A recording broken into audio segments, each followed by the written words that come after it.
The New York City Council has passed a bill that would require landlords to cover broker fees instead of renters. Tonight, the question is if that could happen here in Boston. If it's in New York, could it happen here in Boston? So let's take a look at the numbers from Zillow as they sit right now. The median Boston apartment costs $3,275. So if you are a renter, just walk with me here for a minute. If you are a renter and you need first and last month's rent, plus broker fee, which is usually 1 month's rent, you need nearly $10,000 up front.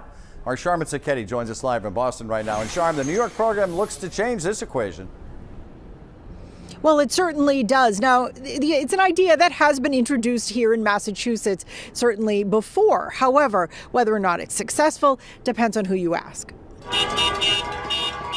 New York set to make landlords pay brokers' fees, taking it off the tenants' plate. Mayor Michelle Wu says Boston should also consider it. At this point, Boston is the last major city where tenants can still be forced to pay thousands of dollars in brokers' fees just to find somewhere to live. Renters are expected to pay first and last month's rent, a security deposit, and sometimes brokers' fees, which can be as much as the rent itself. It definitely would help people move in a lot quicker, and also it would just help them keep a little more change within their pocket. BostonPads.com says the average studio in Greater Boston costs $2,222. The average one bedroom, $2,580. Currently, we have a 1% vacancy rate. The CEO of Boston Pads says about 30% of landlords already pick up at least part of the broker's fees. He says forcing all of them to pay may hurt small landlords. If the landlord has to pay the fee, they're probably just going to raise the rent.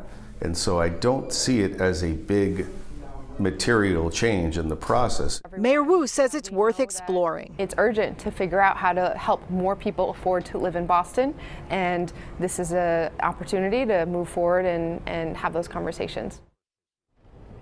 Now, any change in Boston itself would first have to be approved by the state legislature. We're live here in Allston. Sharman Sacchetti, WCVB News Center 5. Okay, Sharman, thank you. Not all of you want to live in Boston, so here's a look at rents on average in other parts of Massachusetts. The median rent in Worcester is $2,000. That's up $50 since last year. Lowell, you're paying around $2,300. Quincy is just above that at $2,400. In Somerville, the median rent is higher than it is in Boston. That's $3,375. By the way, all of those numbers are from Zillow.